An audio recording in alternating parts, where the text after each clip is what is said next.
Hello class, today we are going to discuss about the lungs. So lung as a heart is given as a soft tissue during your practical exam, right? So lungs are basically very important structure for your respiration and is located in the thoracic cavity, and it invaginates the pleura. So basically your pulmonary or the visceral pleura will cover the whole of the lung except at the root and the hilum of the lung and the pulmonary ligament. So basically these are your two lungs, the right lung and the left lung. So what are the characteristics of the lung? Lung is a highly porous and spongy organ, right? You can see it is highly porous, spongy in texture, right? It is like a type of a sponge. Okay, if you percuss it, it's a type of a sponge like this. Okay, in a newborn it is rosy pink in color, but as you can see this is blackish in color. So this is an adult lung.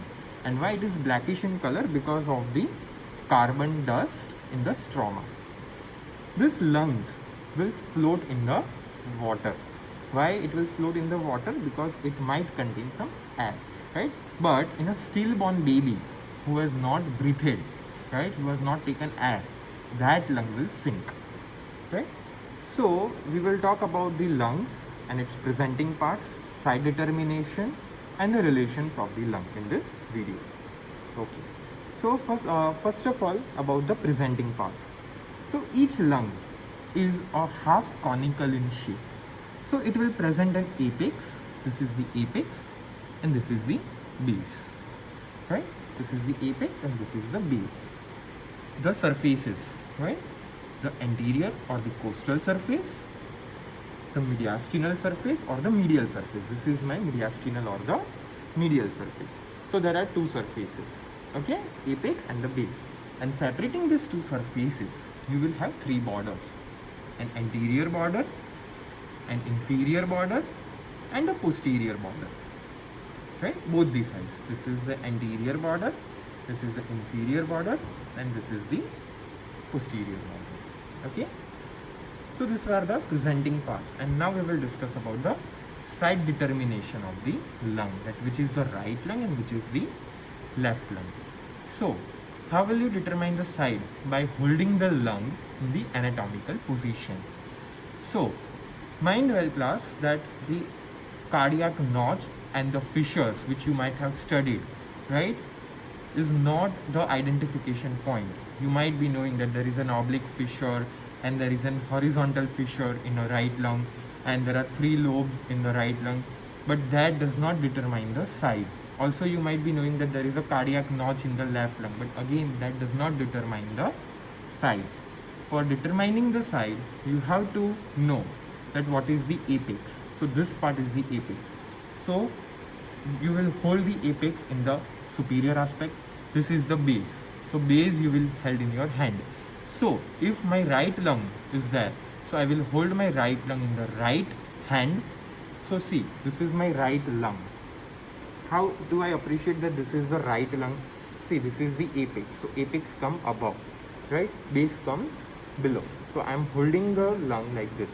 And one another point is that your anterior border, see this is the anterior border, it is sharp and thin. So the anterior border will lie in the anterior part, so it is sharp and thin, right?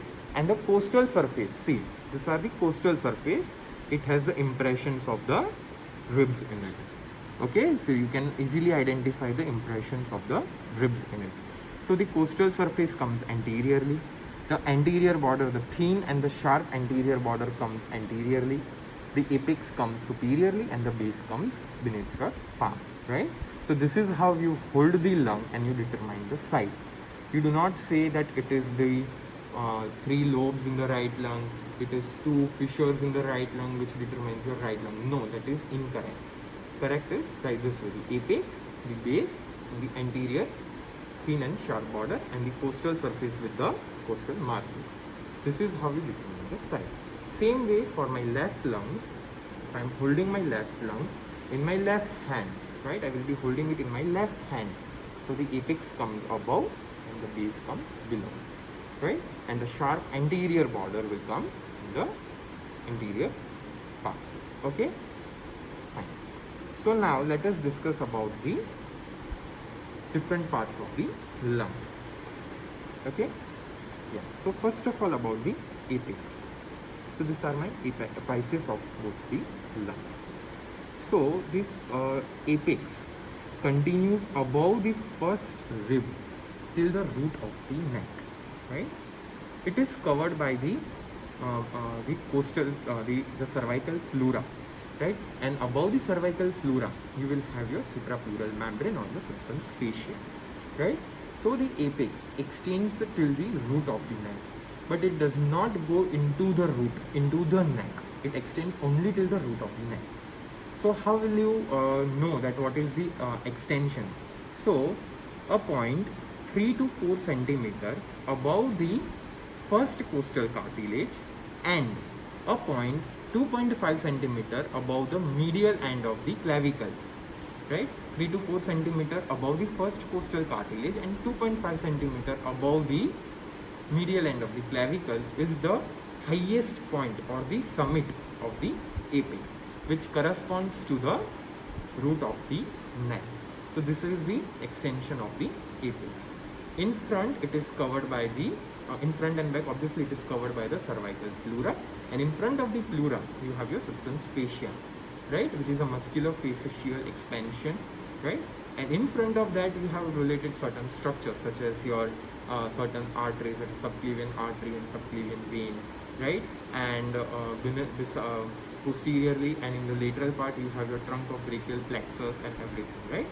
So there are certain relations of the apex of the lung which you have to remember. There are only few differences in both the relations in right and the left. Both of them are related same only in the posterior part.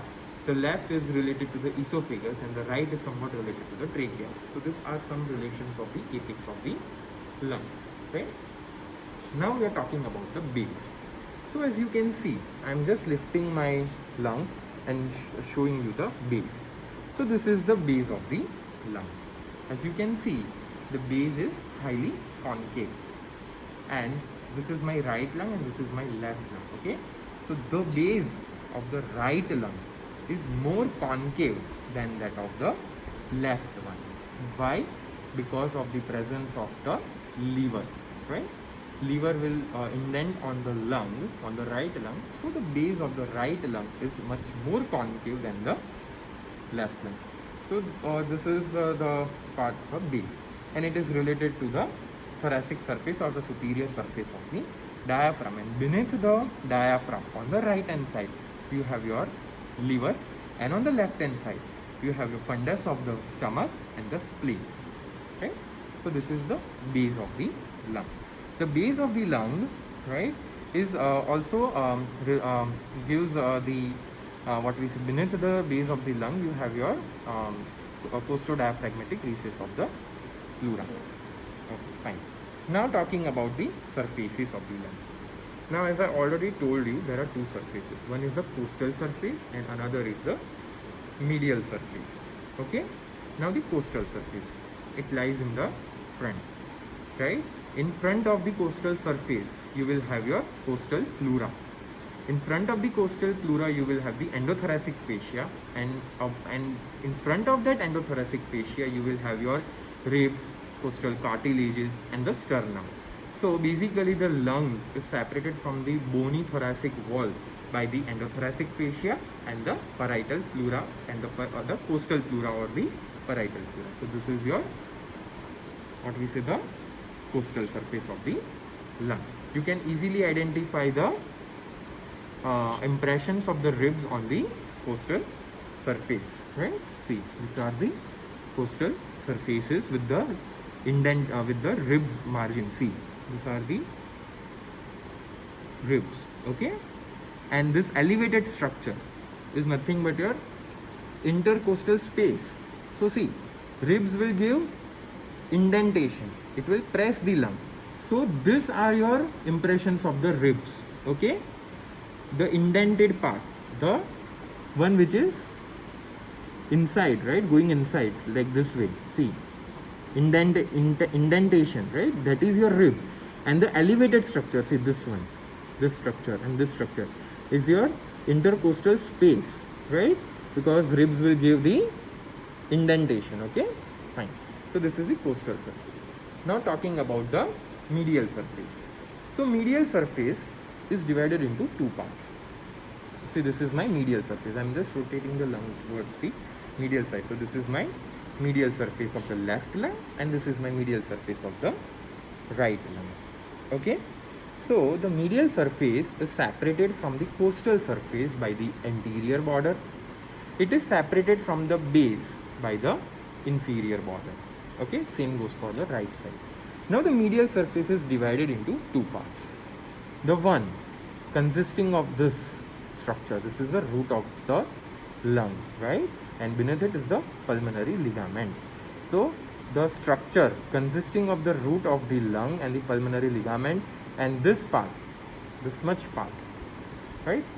This much part is your mediastinal surface, and the posterior part is your vertebral surface. Okay, so medial surface is divided into the two, mediastinal surface and the thoracic surface, right?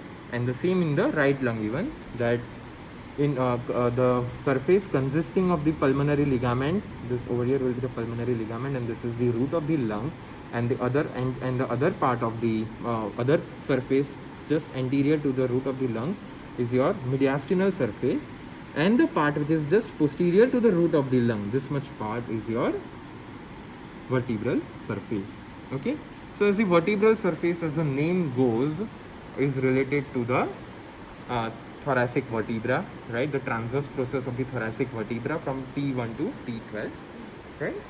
Also it is related to the, see, this is the thoracic surface. Okay, this one and this one. Okay, so this is related to the transverse process of the thoracic vertebra, the head of the corresponding ribs, which is located in the posterior location, also related to the sympathetic trunk, posterior intercostal vessels. Okay, so basically it lies in the paravertebral gutter, and it is just related to your thoracic vertebra, ribs, and the posterior intercostal vessels, right? Now the most important surface is the medial surface, right, which consists of the root of the lung, the pulmonary ligament, and the structures which is giving impressions on the medial surface of the lung. But before going into the medial surface, let me first talk something about the borders. Okay, so the anterior border, as you can see in both the side, it is thin and sharp, and it determines the side of the lung, first thing, right? This anterior border is covered by the cervical pleura, right? In the right hand side, on the right hand side of the right lung, it is straight, right?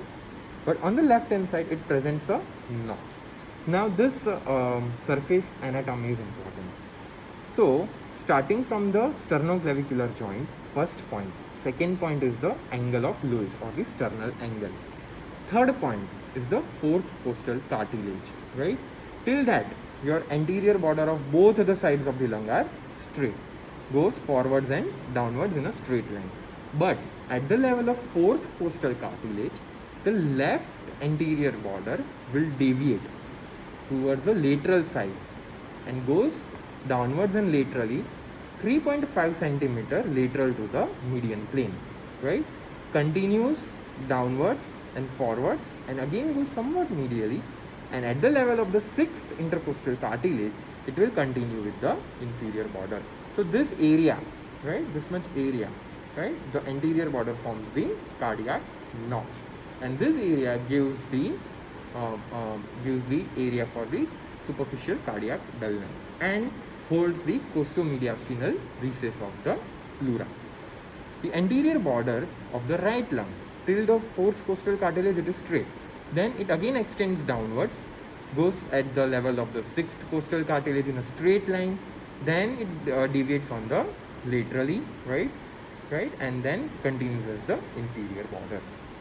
The inferior border. This is the inferior border of the lung. So this is the deviation of the anterior border. Okay, and this is your inferior border.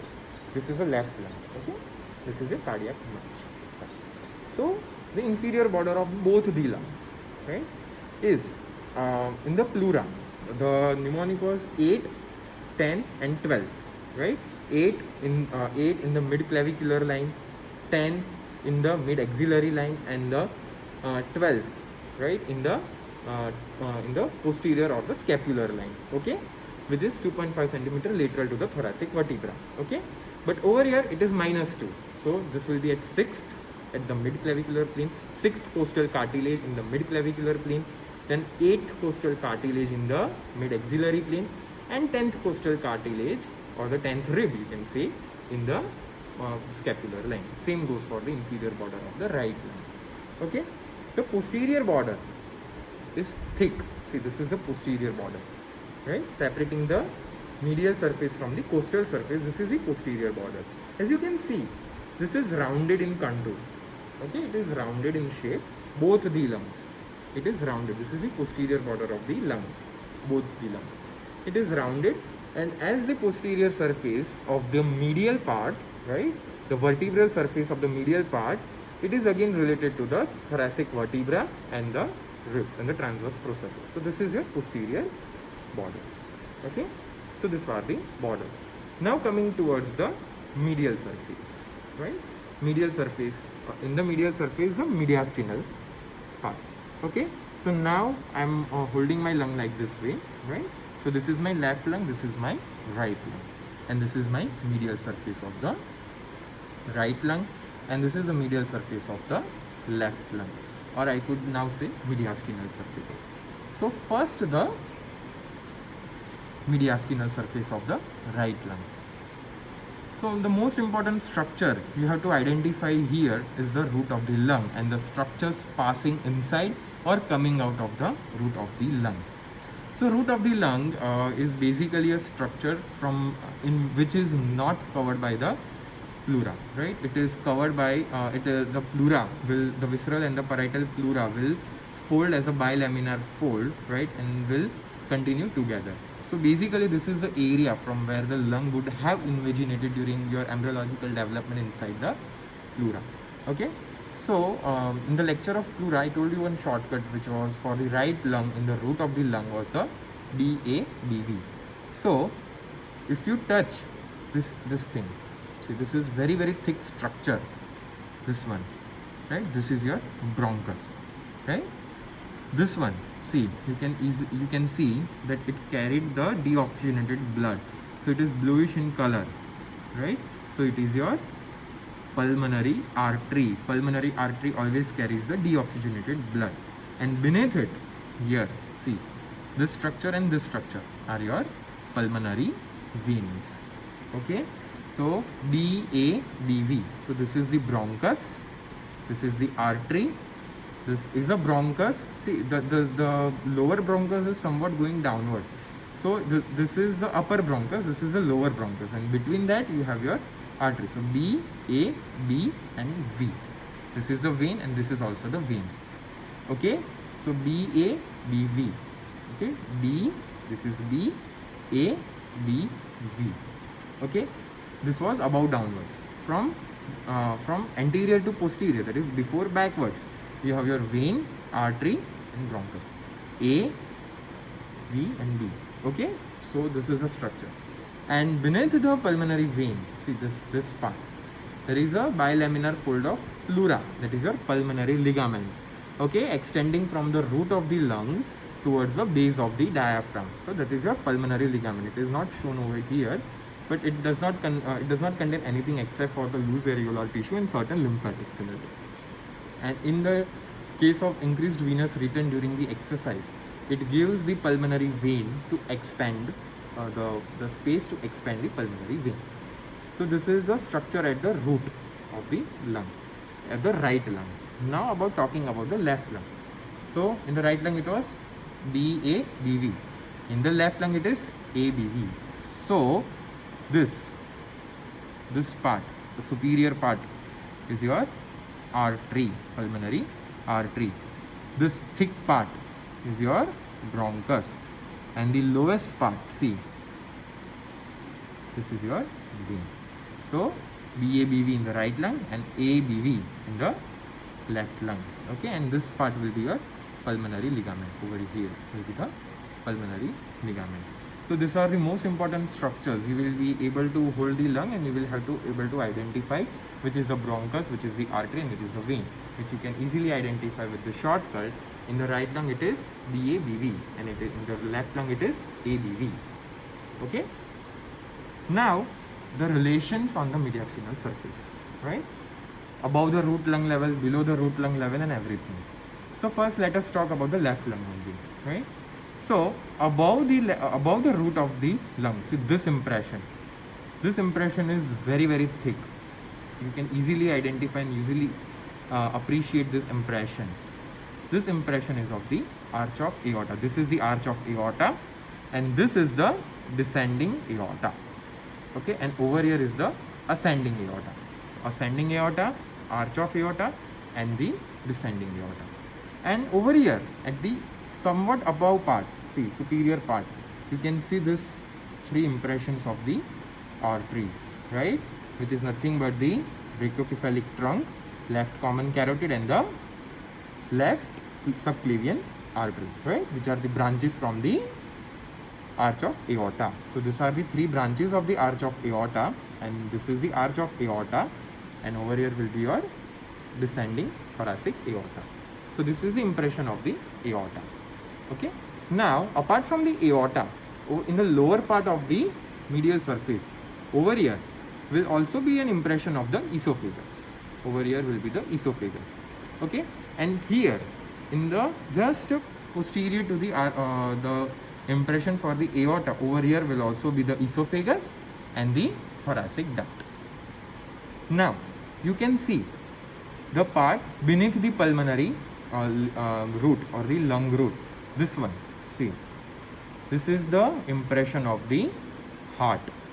Okay, this is the very deep impression of the heart. This area is the impression of the heart.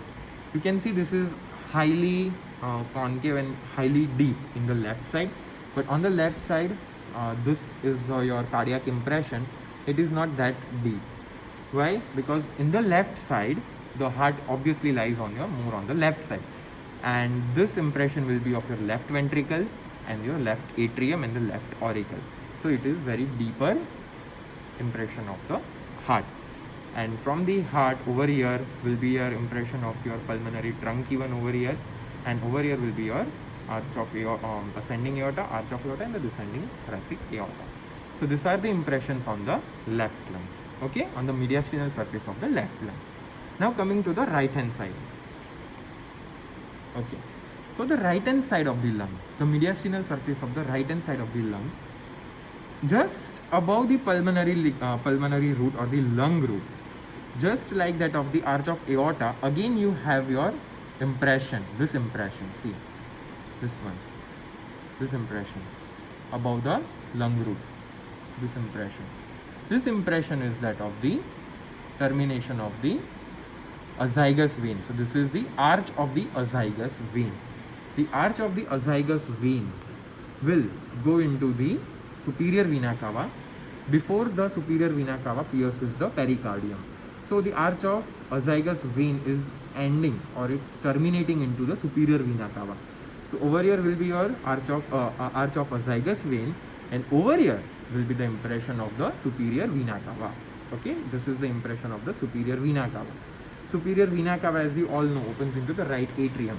So this is the impression of the right atrium, and this is the impression of your right ventricle, right?